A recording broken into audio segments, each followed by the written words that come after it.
I'm probably one of the more unique artists in that I was actually looking for a dark space with no light. So that really led me specifically to find this particular space here, because I wanted to work with light and projection.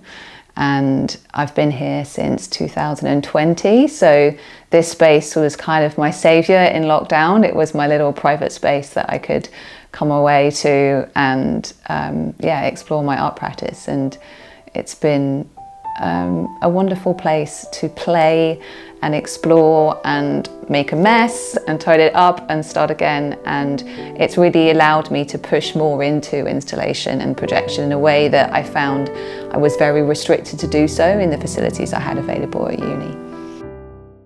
So my work intrinsically aims to try and alter people's state of consciousness and shift them into a different way of seeing and perceiving the world, so they can have a different related experience. And immersive installations, which are multi-sensory, give really the most potential to do that, because you're operating on many, many different senses to give an integrated experience that allow you to alter a state of mind.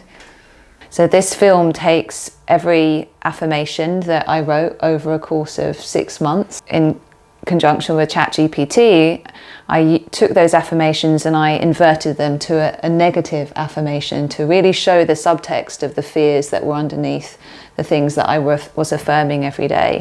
This avatar, which I created using images of my face, really falls into a descent into a more maladaptive state of consciousness. And I think that the stories and the affirmations that this avatar makes really can resonate with people universally. And it brings up a lot of universal themes of fears we have relating to ourselves, to our identity, to our self-image, to our careers, and to our family.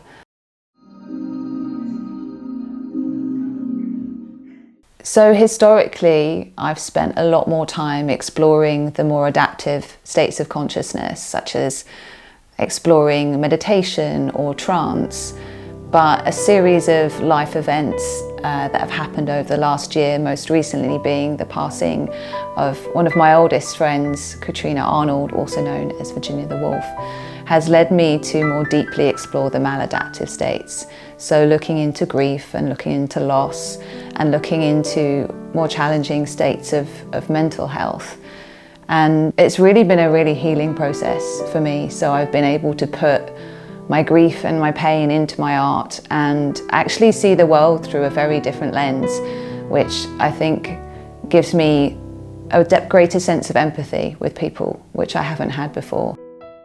I was really obsessed with ink and working with ink and water and using ink as a means to enter into a flow state. And this particular visual I made for my birthday party, and it happened to be on the day that Kat died that I actually made this projection. And it's bright green and black, and they were her favourite colours, and it feels like there's this kind of crazy synchronicity going through, and the art and somehow imitating life or creating through Kat. I don't know, but I wanted to show it because of that. Pain filters my body with open wounds into my forgiving flesh.